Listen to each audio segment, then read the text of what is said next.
Like thieves in the night, they lie in wait. Camouflaged, patient, deadly. They're not even insects, they're arachnids. If you knew how many spiders were within a 25-foot radius of where you are right now, you'd probably freak. But they can play a positive role in the ecosystem. This doesn't mean you have to be any less afraid when confronted by this or this. And not many of us can understand this. Prepare to be fascinated, repulsed and amazed as we examine the killer instinct of spiders.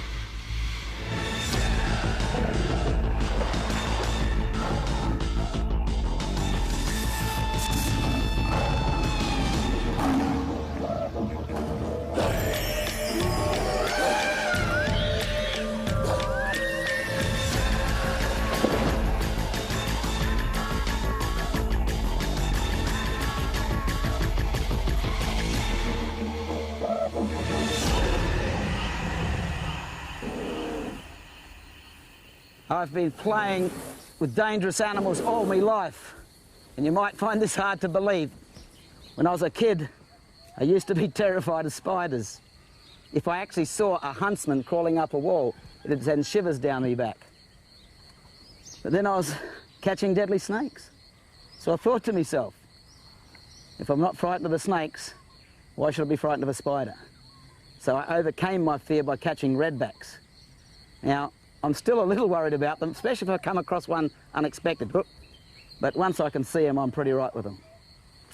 Isn't that right, big fella, hey? Hey? Hey?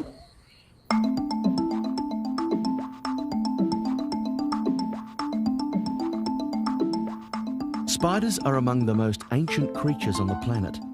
They first appeared on land about 360 million years ago, 60 million years before the first flying insects, which ranks them up there with the cockroaches and sharks for a beautiful design that doesn't need much change. Some of today's spiders are almost identical to their fossil ancestors. They saw the dinosaurs come and go, so they probably aren't even aware of a newcomer like humans yet.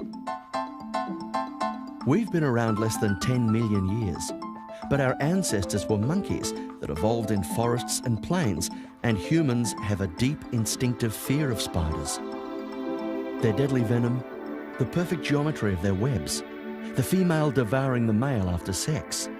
Spiders have been revered and feared by humans since time immemorial. Venomous spiders are everywhere, and there's nothing we can do about that but learn to live with them. Enter now the world of the venomous spider and find out what it is that makes them bite, how to avoid it, and maybe we can explode a few myths along the way. Some people might find this pretty disturbing, but if you ever actually walk into a spider's web, the best thing is just to stand there. He's going to run away or fall to the ground. He's not going to come and bite you.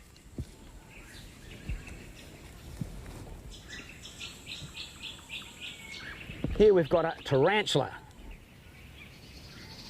This is actually a brush-footed trapdoor spider. Amazingly enough, it doesn't have a trapdoor. It just lives under rubbish and hunts its prey down. If you ever have to remove a spider from your house, the best way to do it is a little plastic container. Just go plonk, slip the lid underneath it. Presto, one spider. Now, amazingly enough, this spider can make a good pet, if you like them. Tarantulas also include any of several species of trapdoor spiders found in Central America and the southwestern United States. This is a rainforest tarantula, or Phloglius, a recently classified genus. The male is light brown in colour, and typical of tarantulas is ground-dwelling, covered in a soft fur, and big. The female is about the same size as the male and a darker brown in colour. This provides both spiders with excellent camouflage in their rainforest floor environment. Here, for the first time caught on camera, the perilous mating of the Phloglius. The male has to be careful not to be bitten. After he vibrates his intentions to the female's web lining her burrow, and she accepts his advances, she will allow him to drag her out into the open. Now with room to move, he will lock his front legs over her to hold back her deadly fangs. He literally bends her over backwards and pushes his sperm-delivering embolus into her epigynon. Most tarantulas lay up to 700 eggs, and she will guard them fiercely until they hatch. After mating, the male must escape quickly and carefully so he can live to mate another day. To us, this may seem to be peculiar behaviour, to try to kill the father of your babies, but for most spiders who engage in this behaviour, it's merely the killer instinct triggered by a survival instinct. She will protect her next batch of spiderlings from this moment on.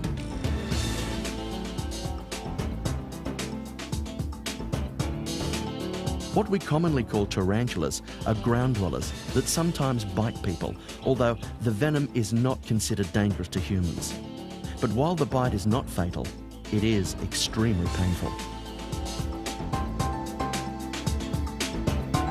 I'm here in the Queensland Museum, right in the heart of big spider country.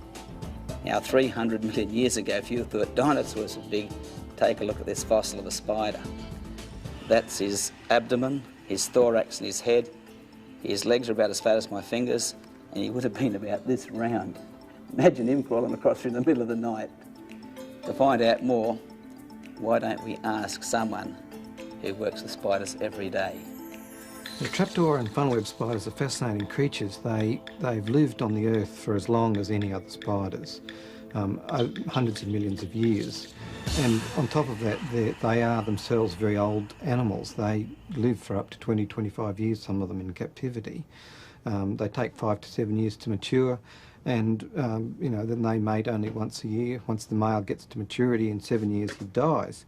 So it's a remarkable group, and they've attracted a lot of attention around the world because of their size, but also because they are so ancient. The primitive spiders spend most of their lives sitting still in dark burrows, waiting to pounce on anything that passes. The venom-producing glands are here at the fang base, or chelicerae. The venom is carried up into the hypodermic fangs, which place the dose deep within the victim. Trapdoor venom is a neurotoxin that attacks the central nervous system. The venom has two functions. Firstly, to kill or immobilise the prey, and secondly, to liquefy the body contents of the prey so that it can be sucked up by the spider. Spiders have no teeth and can't eat solid food. They can't and don't want to eat us. They only bite people in self-defense. And the primitive spiders can be quite surprising. Some trapdoors in the family Theraphozidae, which includes the bird-eating spiders, are known as barking or whistling spiders. They make quite a loud noise by rubbing their fangs with their palps. It doesn't actually sound like barking or singing, it's more a high-frequency hiss. However you describe it, it's a sure warning that says, stay away.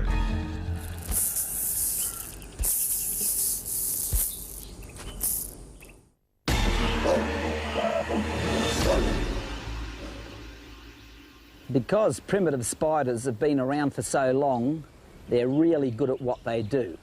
Now here we've got the home of a trapdoor spider. How they hunt is they just wait for something to come past, then they just ambush it. Past the well-built and ingenious trapdoor, the burrow twists and turns. It's designed to confuse intruders and possibly turn them into a meal.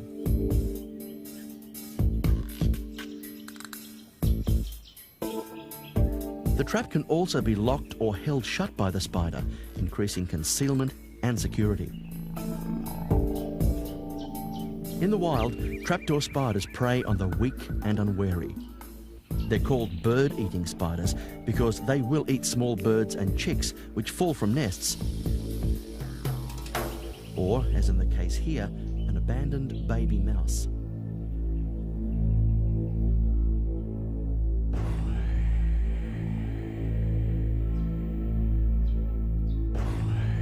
One quick strike, and in seconds the mouse is dead, and the spider can take its time over the meal.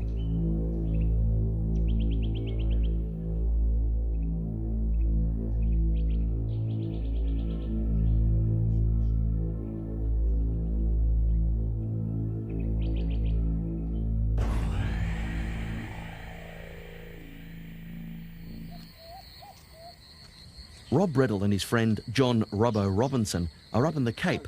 That's Australia's Cape York Peninsula, largely a natural wilderness. They're hunting for big spiders. Do you reckon he's a fairly big fella? He should be, going by the size of the hole. I'd say he'd be, you know, I reckon he'd be about that big, so he's not a bad size. Yeah. They have tripwires out here, and they run down, and they stay in their hole, and they'll sense the tripwires go. These particular spiders usually only have one entrance. A lot of other spiders will have more than one entrance. So if we follow that hole down, we'll find him. He'll be in a little web sack right at the end, somewhere moist, and hopefully not too deep. So usually they wait until it rains and they dig their hole when it's soft. But they're quite often little crabs in the creeks. They'll go and pinch their hole. Yeah, as we get a bit closer, his web will get really thick.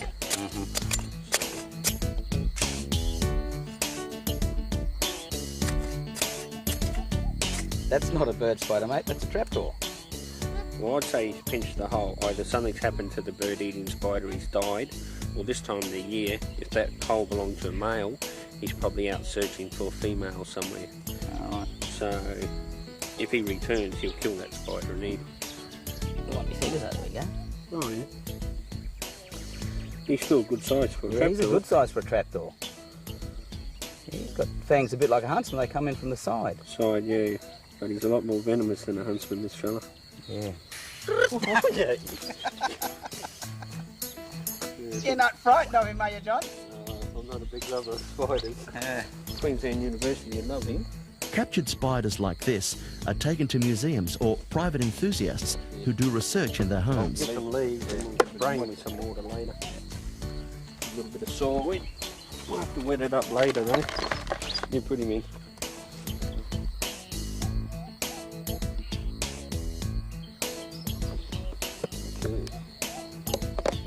Now will you carry him? Yeah, that's okay now. I don't mind looking at him, I just don't like him touching me.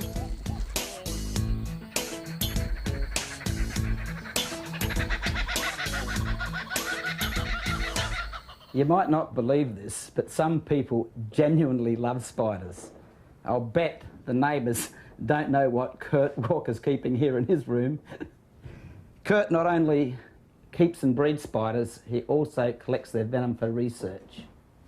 This is what we're looking for, Robbie? I hope not that big. No, not this big.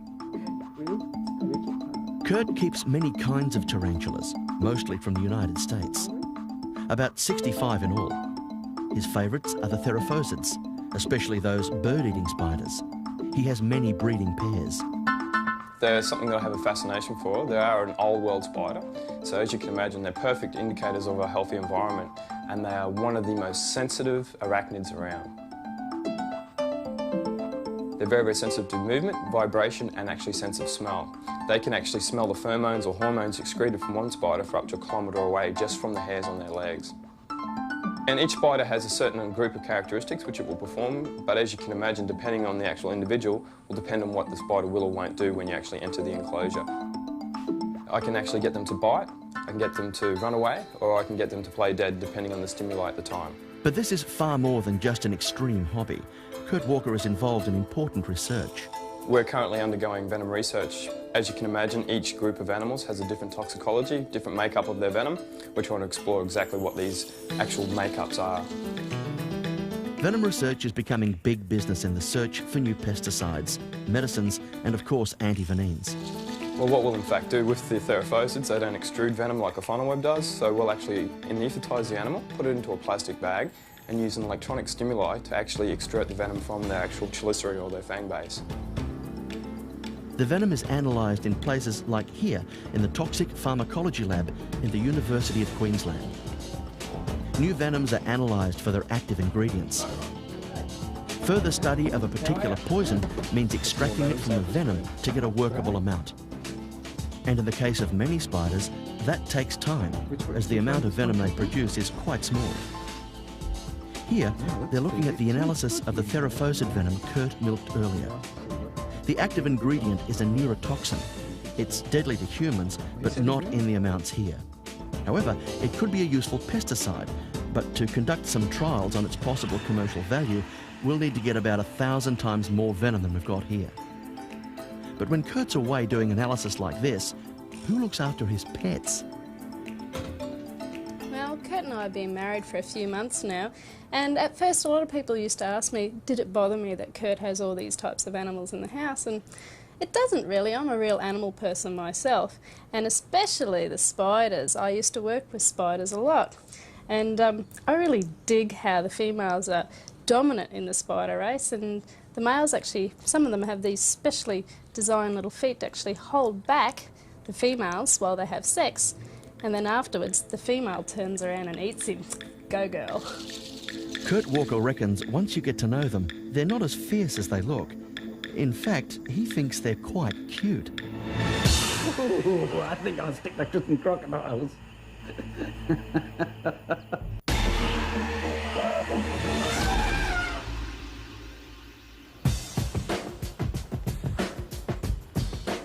Venomous spiders aren't only found in the wilderness.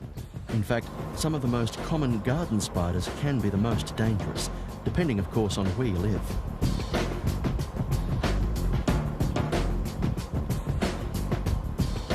The heart of Sydney funnel-web territory just happens to be in Australia's most populated city. That is, Sydney, of course.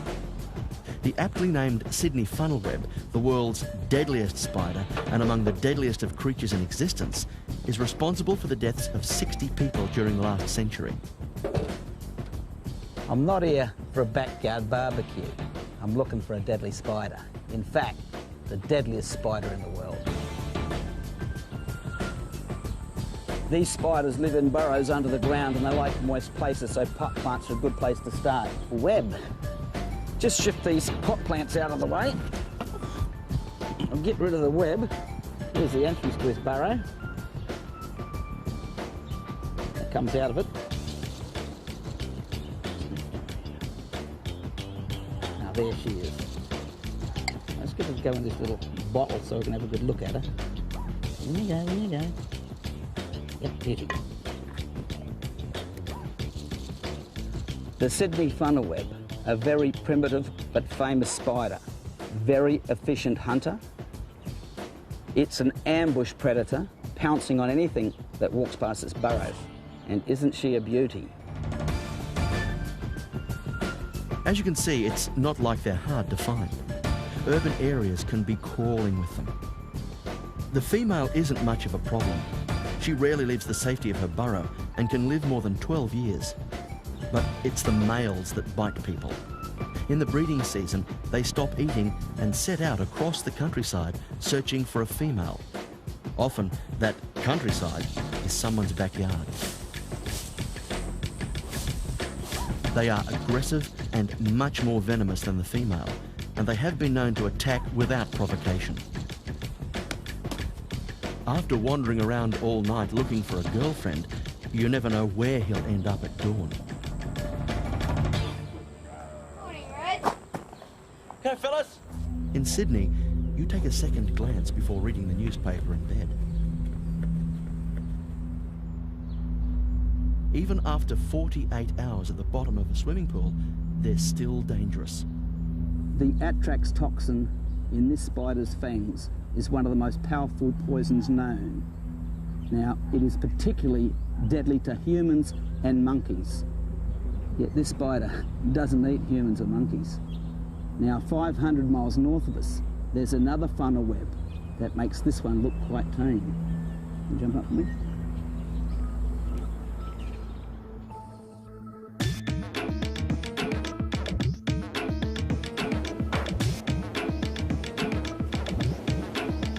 We're at Cape Byron, the most easterly point of the Australian continent.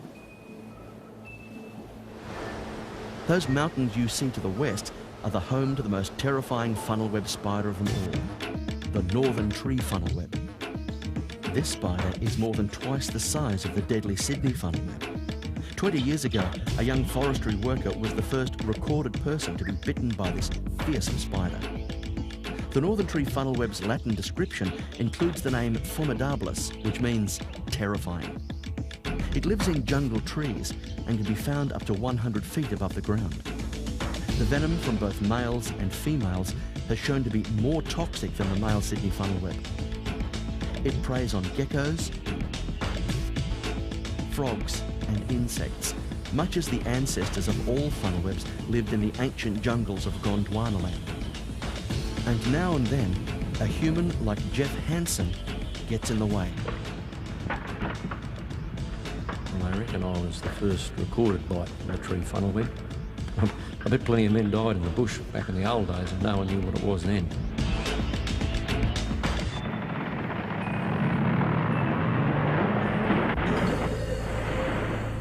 I was about 100 foot up a tree when it came at me out of a crevice in the bark. It was easily as big as my hand, the most frightening spider I've ever seen. I got pretty sick, nearly died. I was in a coma in Lismore Base Hospital. It was the anti-venin that saved me from that monster.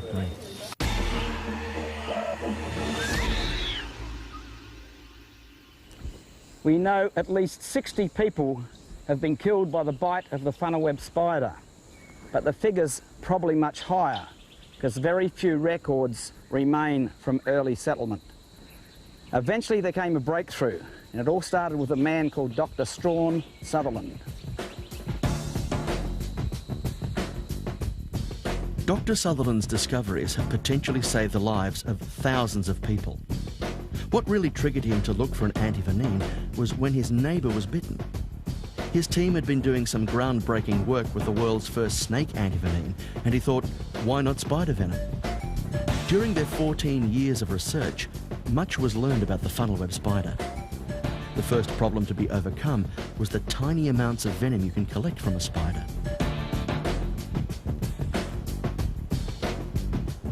You can see 2 deadly drops on this funnelweb's fangs.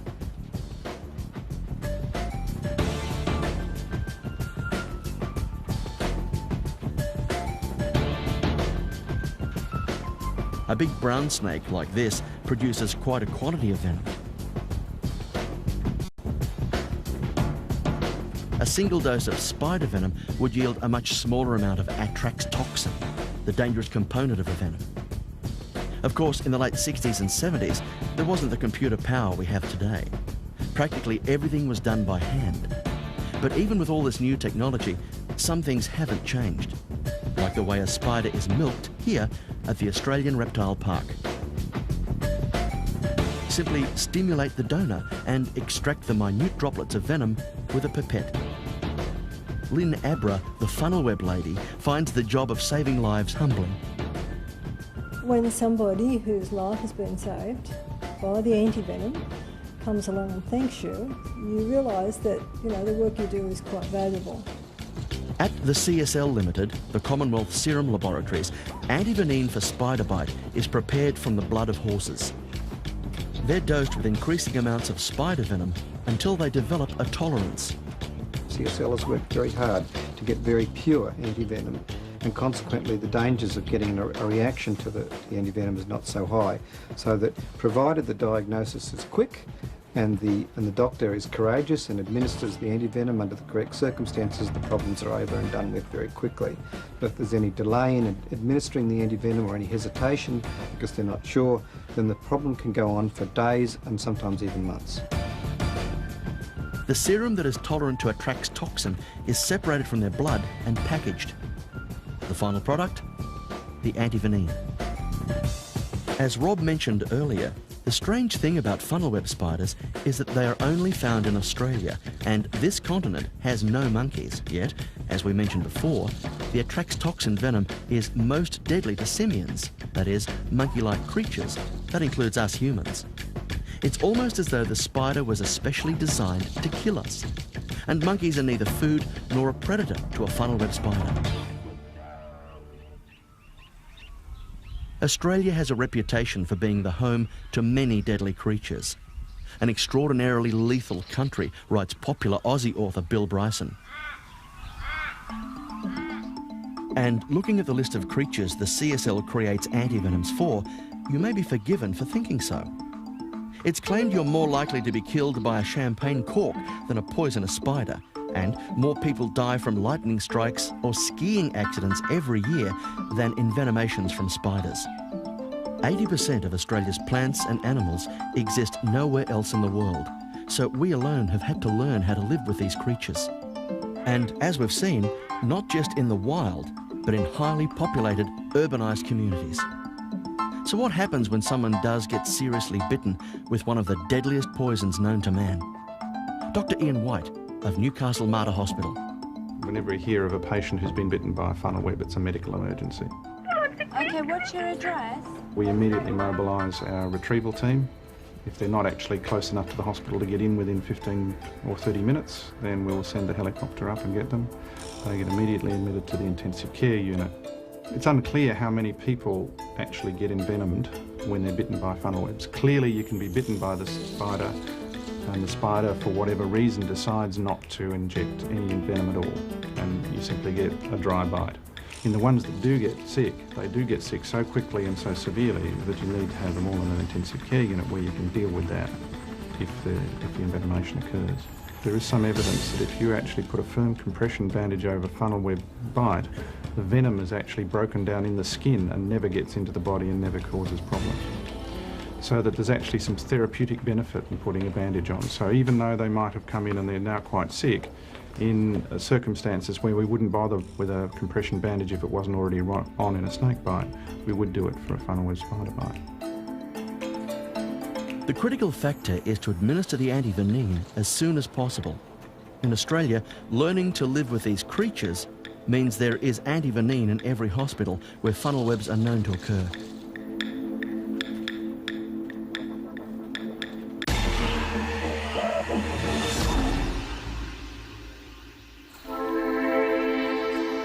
This spider is the most well-known and widely travelled of the world's venomous spiders.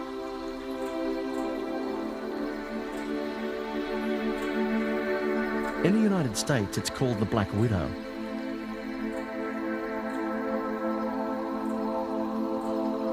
In Australia, it's the redback spider, and throughout Asia, it's called the hourglass spider.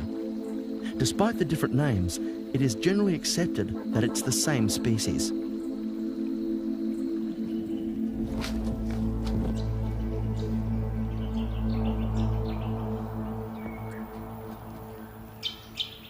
Compared to trapdoors and funnel webs, this redback spider, also known in America as a black widow, with its thin little legs and tiny fangs, might look like a weakling, but the bite sure packs a wallop.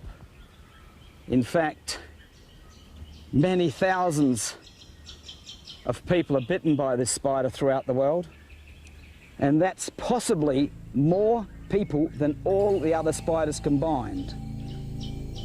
And they are literally everywhere.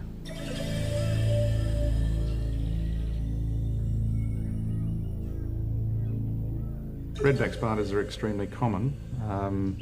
Unlike the American equivalent, or the black widow, the red mark is actually on the back of the animal and not on the belly of the animal, as it is in the American spider, but the venom is the same. And works the same way. And usually what happens with someone with a redback spider bite, they've usually trapped the animal somewhere. It's been in a shoe or it's been in clothing and pushed against them, and it's tried to get away and it's bitten as a result. Most people notice the bite and get a bit of local irritation and then don't worry about it too much. Over the next sort of minutes to an hour or so, if there's been envenomation, then there's pain. Characteristically, the pain starts off fairly mild and becomes incredibly severe. It's described by people who've experienced it that it's worse than childbirth, it's worse than having a bulldozer run over you. It's obviously exquisitely serious pain that is very unpleasant. Going pretty quick, eh? More than 200 people are treated with antivenom for redback spider bites in Australia every year. In this Queensland hospital, more people are treated for redback spider bites every year than anywhere else in Australia. Because it affects the nerves, it actually is a small protein that actually sits in the sheath of the nerve, in the lining of the nerve, and stays there and irritates the nerves that are there to carry painful stimuli. And that's why it's so painful. It's acting directly on pain nerves. Also acts on the nerves that govern sweating, so you often see a lot of local sweating around the site of the bite, and that's one of the characteristic features that helps you identify a redback spider bite is that you can see sweating around the bite site. When a venom acts on the nerves like this, it's known as a neurotoxin. Redback venom travels via the lymphatic system, not the bloodstream. What were the symptoms you got when you first had the bite? Symptoms may take hours, days, or even weeks to appear. The symptoms include fever, swelling, and intense pain. In extreme cases, this is followed by paralysis of the lower limbs. Combined with that localised sweating, it's relatively easy to diagnose. No other spider bite produces this reaction. Here's a female redback with her egg. Now, I can annoy her. All she's going to do is try and walk away or even fall to the ground. Redbacks are not an aggressive spider. In fact, the only way to get bitten is to actually trap it between the folds of your clothes and your skin or in rubbish where you might squash him against a pot plant. Unlike the funnel webs and trapdoors, it's the female redback that is dangerous to humans. The male is harmless. The male, as you can see here, is dwarfed by his mate, and his fangs are so small they can't puncture human skin.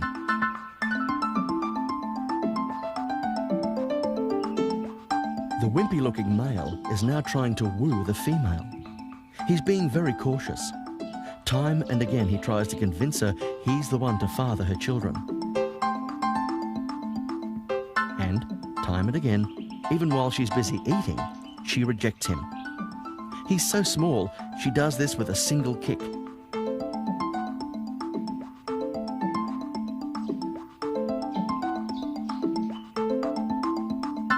The mating, when successful, is very quick.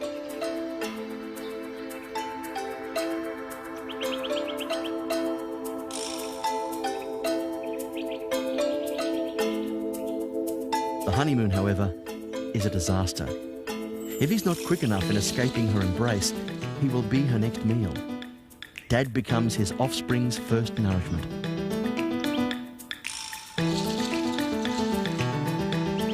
The redback spiders can be useful house guests, provided they don't bite. Their distinctive messy webs have blue-footed strands anchored to the ground. When activated, these strands spring upwards and hold the prey suspended.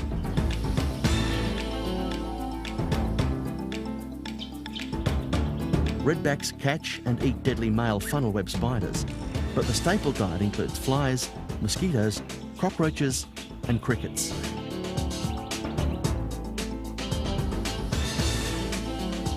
The redback's relatives in the United States are several species of widow spiders, including a brown widow. All of them are venomous. The black widow itself is common throughout the subcontinent, from Canada to Mexico. Its close association with people guaranteed a safe passage to all corners of the globe. Originally, it's thought they would have travelled amongst cargo and luggage aboard sailing ships as traders from the United States arrived in the colony of Sydney soon after settlement. But now it seems Australia has been unwittingly exporting the redback since then. Redbacks are occasionally found in the wild. They've adapted to follow humans around. Most prefer to live in our comfortable suburbs, away from their natural predators.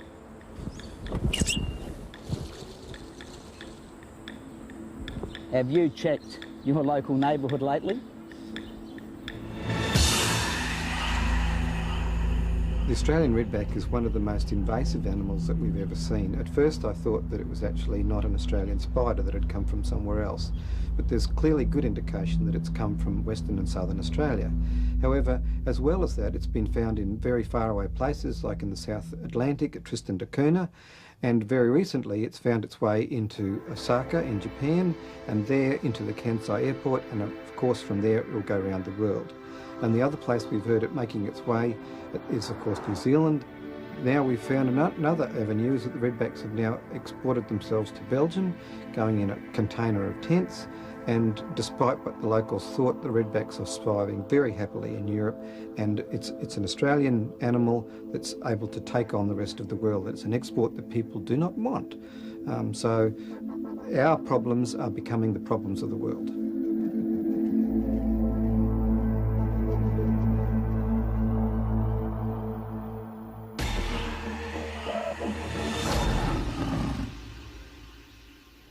We've seen the biggest, the deadliest, and the most famous of the world's killer spiders. Now there's another one we can add to the list. It's the white-tailed spider. A small spider, native to Australia and New Zealand, but it does have relatives all over the world. Now, some experts believe it's not dangerous, while others say it is responsible for horrific ulcerating wounds. So who's right? The white-tailed spider is a small, common hunting spider. It's a member of the tribe of sac spiders and is related to the huntsman spiders. It is a dark purple-black colour with a distinctive white tip on the end of its abdomen. In the wild, the white-tip spider lives under flaking tree bark where it preys on insects and other spiders. In order to succeed at this hunting strategy, the whitetail is alert, fast and aggressive. With widespread forest clearing, this spider, like the redback, has moved in with humans. At least the redback stays put in its web. The whitetail is an aggressive, free-ranging predator, and they are particularly attracted to the coolness of bedrooms and bathrooms. Bites are inevitable. It's argued that the venom of the white-tailed spider contains a self-replicating enzyme that dissolves the body tissues of their prey. Bites by the white-tailed spider is probably the most contentious area of venom research at the moment. It's not known what's happening. We don't know if it's directly linked to the venom, to a bacteria, to a fungus, or something else, aliens even, that are introduced when the spider bites. Because symptoms don't show up very quickly. They can have quite a delayed reaction. So that makes it hard to prove that it's actually from the spider itself. In extreme cases of human bite, secondary infections can take hold and massive plastic surgery may need to be performed. Or in the case here, the bite victim's big toe was grafted where her necrotic thumb used to be. But scientists disagree, so research continues into what may be the most frightening spider bite of them all. Now, spiders have another closely related arachnid cousin. They've got 8 legs, and like spiders, some of them are deadly to humans. We've got one just here. Let's give it a run under my hand. He's a little bit uptight. And it's this little fellow, the original creature with a sting in its tail, a scorpion. This is another arachnid that has received more than its share of bad publicity. Another dubious media star, it's often portrayed as the bad guy's murder weapon. They're mostly furtive and sedentary, living under bark, leaf litter, stones and logs, or burrowing deeply in arid areas. In North America, there's a belief that they're only found on desert sands, reveling in the scorching heat. In fact, all are largely nocturnal, and while some thrive in deserts, it's usually about 6 feet below the surface.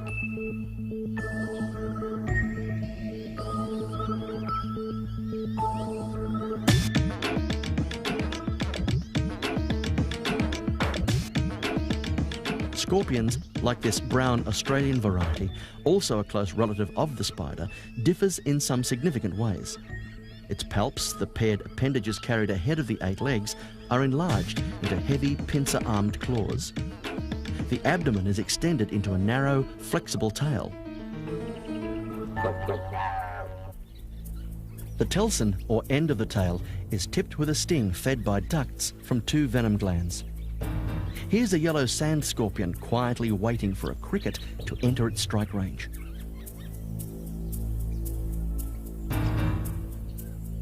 Suddenly, the scorpion's arsenal comes into play. The powerful pincers hold the prey, while the agile tail moves up, over, and from side to side, injecting venom with multiple stings and surgical precision.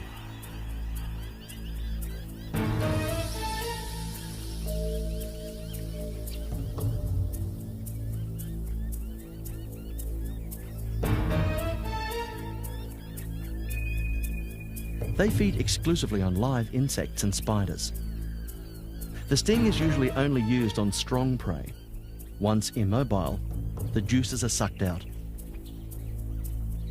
As famous as tarantulas, scorpions are among the most ancient lineages of all terrestrial life. The first animal to leave the primordial seas is believed to be the scorpion. But there's no hiding from predators even 6 feet underground. A goanna likes nothing more than to snack on a juicy scorpion. The scorpion vainly tries to sting his captor, but the goanna's hide is tough, well adapted to surviving the harsh deserts. Of the 1,200 identified species of scorpions, only 20 to 35 species are potentially dangerous, and out of these, generally less than 2% of their stings are lethal on adults.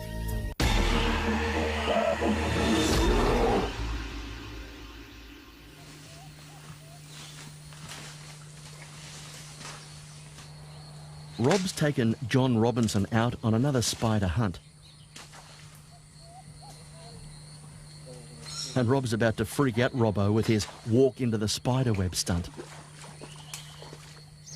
Imagine walking along and you go, oh, and this thing goes, falls on your bloody face. I'll go back this way.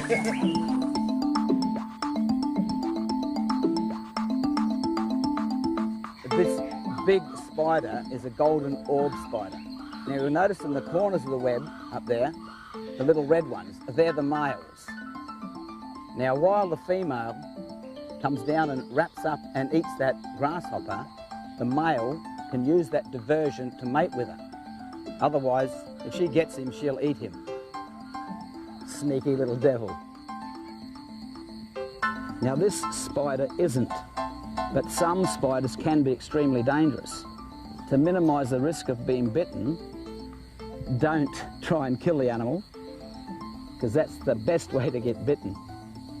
Now if you are bitten, don't squeeze, suck or cut the wound, because that won't help. Rob's right. This will only increase the spread of the poison through the victim's body. For a funnel web bite, bind the affected area or entire limb if possible with a crepe bandage and use a splint. Above all, keep still and calm.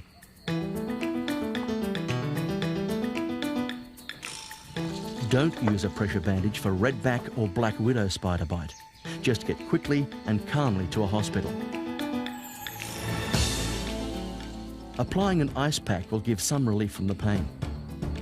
Thanks to Dr. Struan Sutherland and others, antivenin is readily available for all life-threatening spider bites. So above all, don't panic. Spiders aren't our natural enemies. They don't eat our crops, they don't spread disease, but they do control insect pests. They only attack for food in what may be termed a killer instinct, or if you stimulate the wrong response. And much along the same way, the spiders keep the insect populations down. They're a vital part of the ecosystem. If you take the spiders out, you might have more mozzies, more flies, more pathogenic insects. Before this documentary, I'd never let a spider crawl over me. But after a while, you know, some of them even look quite beautiful. Now, there is one spider I will kiss. It's got a beautiful name. It's called a Theraphosa lablondi. I may even kiss it on the lips for you. I'm Rob Brettle, and thanks for joining us on Killer Instinct.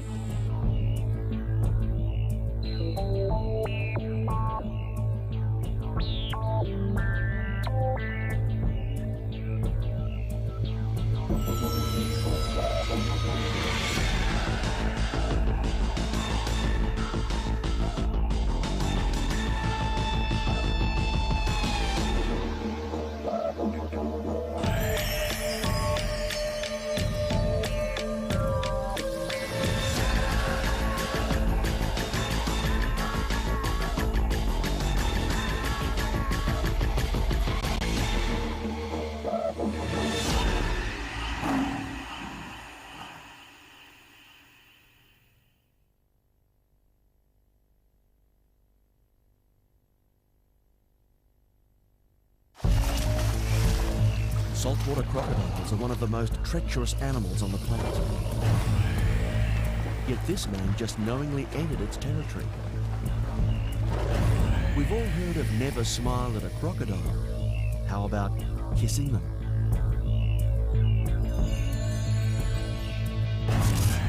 When it comes to all creatures great and terrifying, it seems no one understands what lies in the heart of a killer like this man. This is Rob Brettle, and right here is where he comes face to face with the killer instinct.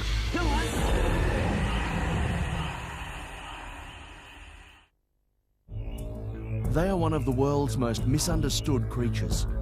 Supremely adapted, they're designed by evolution to survive in the harshest conditions, with honed natural talents for the hunt and kill. Feared by many, revered by others, they always evoke extreme reactions from humans and prey alike. Especially when you look into their eyes and truly see the killer instinct of snakes.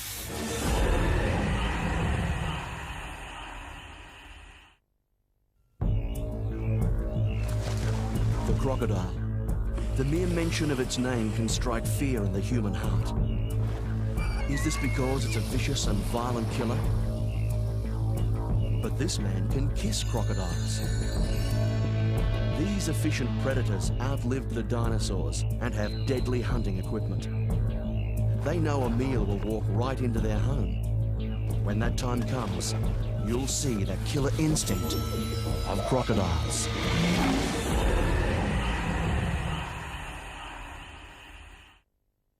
Shark. The very word strikes fear into most of us. They are one of the most numerous and successful carnivores on Earth. At the top is the great white shark. Together with the highly intelligent killer whale, these extraordinary predators command the seas across the globe. But how do they hunt? Do they use strategy? And do they deliberately target humans? Is it just survival, or is it all just the killer instinct of sharks?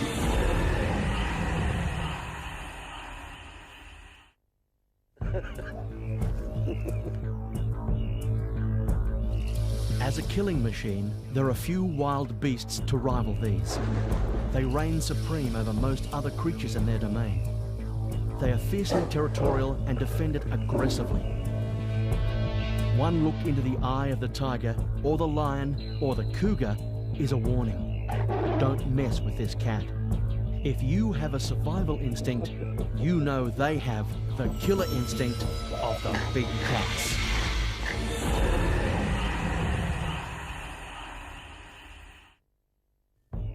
You're a small rodent, maybe an insect, and stalking you is a member of the reptilian master species. The eyes, the teeth, the jaws are designed to kill prey. The advantages that put this predator at the top of the food chain doesn't have to be speed. For the largest of this species, it's the bite that kills. Don't mistake them for Jurassic dinosaurs. They're alive and well today, surviving with a killer instinct of lizards.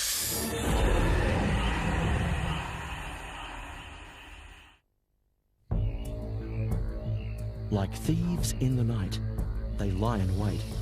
Camouflaged, patient, deadly. They're not even insects, they're arachnids. If you knew how many spiders were within a 25-foot radius of where you are right now, you'd probably freak. But they can play a positive role in the ecosystem. This doesn't mean you have to be any less afraid when confronted by this or this. And not many of us can understand this. Prepare to be fascinated, repulsed and amazed as we examine the killer instinct of spiders.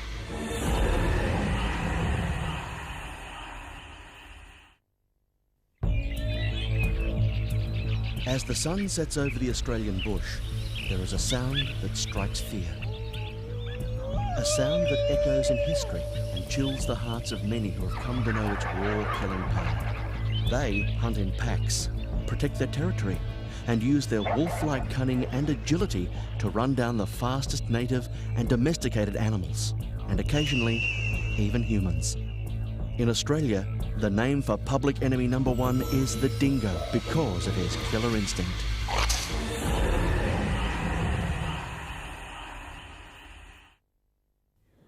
Aggression, a major key to survival. In a matter of seconds, cute and cuddly turns astoundingly vicious. Ow, ow, ow, ow, ow. Related to Australia's best-known icons, these mysterious furballs live their lives fast and furious. With bad attitudes and razor teeth bared, these feisty little creatures can pack a whole lot of punch, proving that size does not matter to the carnivorous marsupials. Just the size of their killer instinct.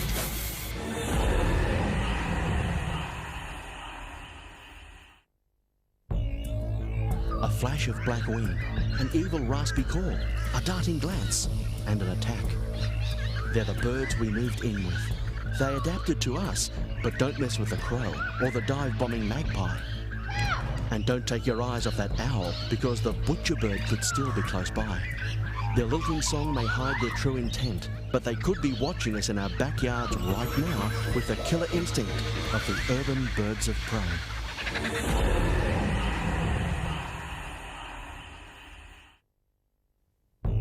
There's pain in these waters, and it's not sharks. It's something quick, ugly, and almost invisible. The fear factor on Australian beaches is heard as screams of agony. These marine creatures have built up defences that use an arsenal of projectiles, hollow barbs, ribbons of pain, chemical warfare at the most ancient level. They'll take away your breath, your consciousness, your life. You won't believe what's down there to swallow you up in the killer instinct deep of ocean venom.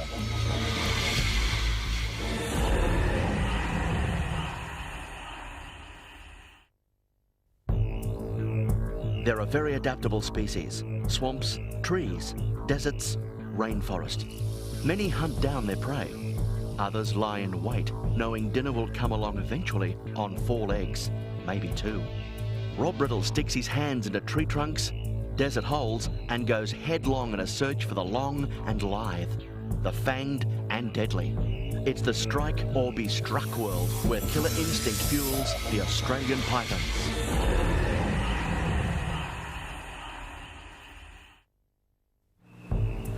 Rob Breddle learned a lot of his amazing crocodile handling abilities in far northern Australia from 1972. Here he caught and bred thousands of crocs back from near extinction. And now he's going back to rekindle some old friendships and a few bad ones as he feeds, wrangles, births and catches crocodiles. He even gets in a little fishing on the way to discover it's the killer instinct that has made the crocodile built to kill.